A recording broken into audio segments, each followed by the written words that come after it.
ناظرین یہ تیسرا حصہ ہے، اور اگر آپ پہلے تو اسے سننا چاہتے ہیں تو میرے چینل کو ضرور وزٹ کریں۔ تو چلیے شروع کرتے ہیں۔ یہ فیصلہ کر کے اس نے دریا میں چھلانگ لگا دی۔ پرشور دریا اسے چکر دے کر کہیں کا کہیں پہنچا کے دوسری طرف نکال کے لے گیا۔ دوسری طرف 6 فقیر جو کہ بھائی تھے اپنے کپڑے دریا پر دھونے کے لیے لائے تھے۔ جب دیکھا کہ دریا میں کوئی عورت بہتی آ رہی ہے تو پکڑ کر بہر نکال لائے۔ اب شہزادی کے پیروں تلے سے زمین نکل گئی۔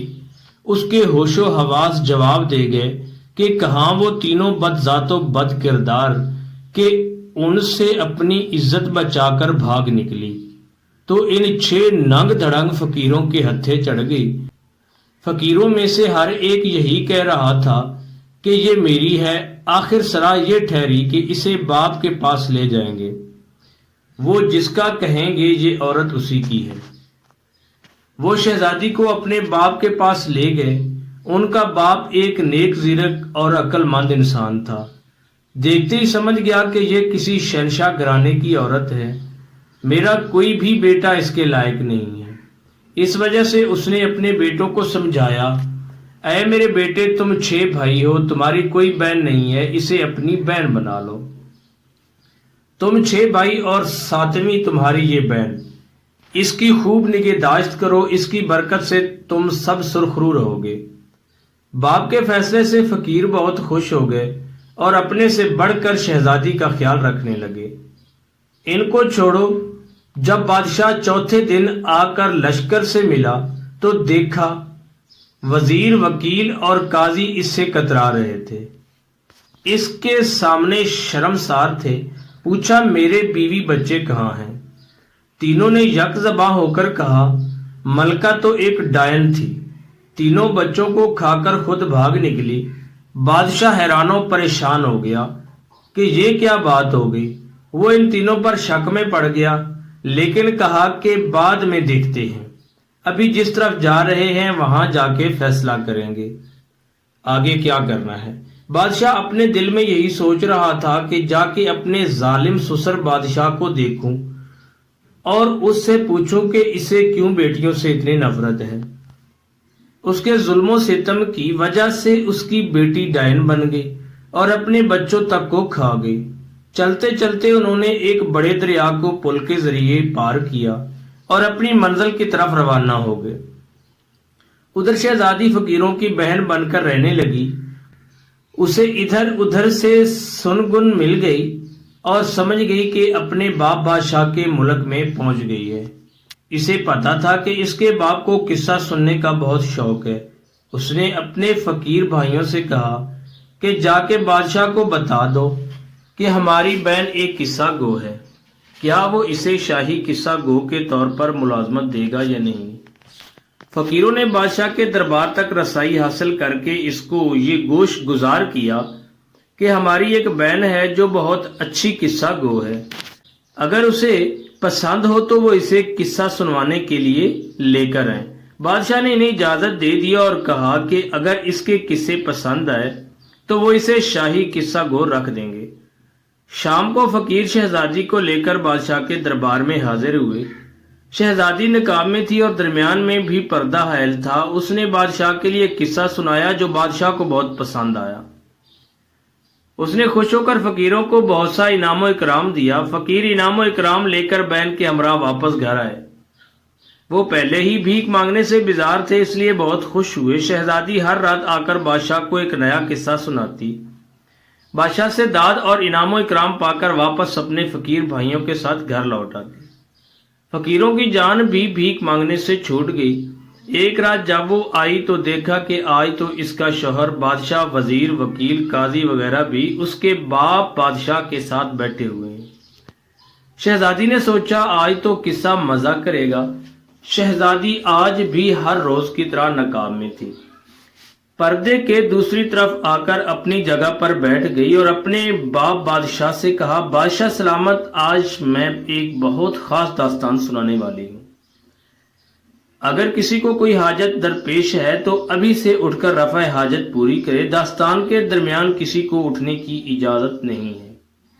اگر کوئی اٹھ گیا تو میں داستان سنانا بند کروں گی اور آئندہ کے لیے بھی کوئی قصہ سنانے نہیں آؤں گی۔ بادشاہ نے سب کو حکم دیا، سب نے اقرار کیا کہ وہ داستان کے درمیان نہیں اٹھیں گے۔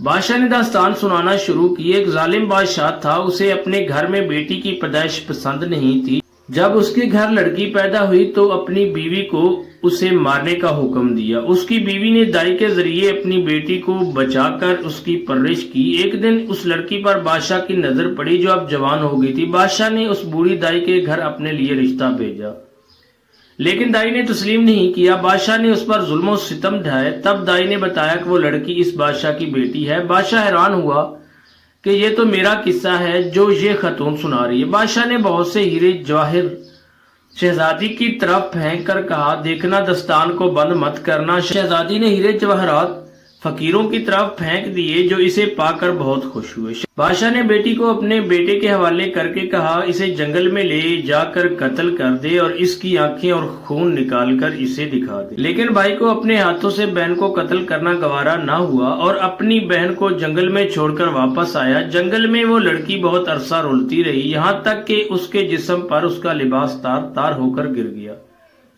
اور وہ جنگل بیاباں میں بے لباس وقت گزارنے لگی۔ بادشاہ عمر رفتہ رفتہ کے باعث اب بوڑھا ہو گیا تھا۔ اسے پہلے ہی سے اپنی بیٹی کے ساتھ کیے گئے ظلم و ستم سے بہت پشیمانی اور پچھتاوا تھا۔ جب اسے داستان کے ذریعے اپنی بیٹی کے متعلق پتہ چلا تو اس کی آنکھوں میں آنسو منڈ آئے۔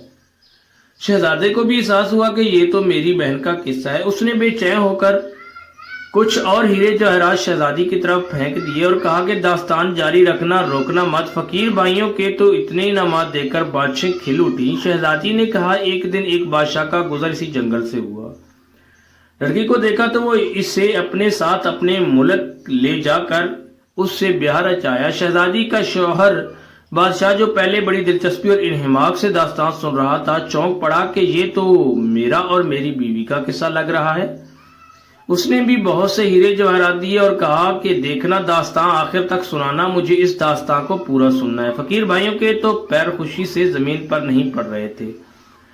شہزادی نے داستان جاری رکھی۔ بادشاہ نے اس لڑکی سے شادی کی، اس سے اسے 3 بیٹے ہوئے۔ ایک بادشاہ نے اسے ان کے بیٹوں کے ساتھ اپنے وزیر اور قاضی کے ہمراہ اس کے سسرال روانہ کیا۔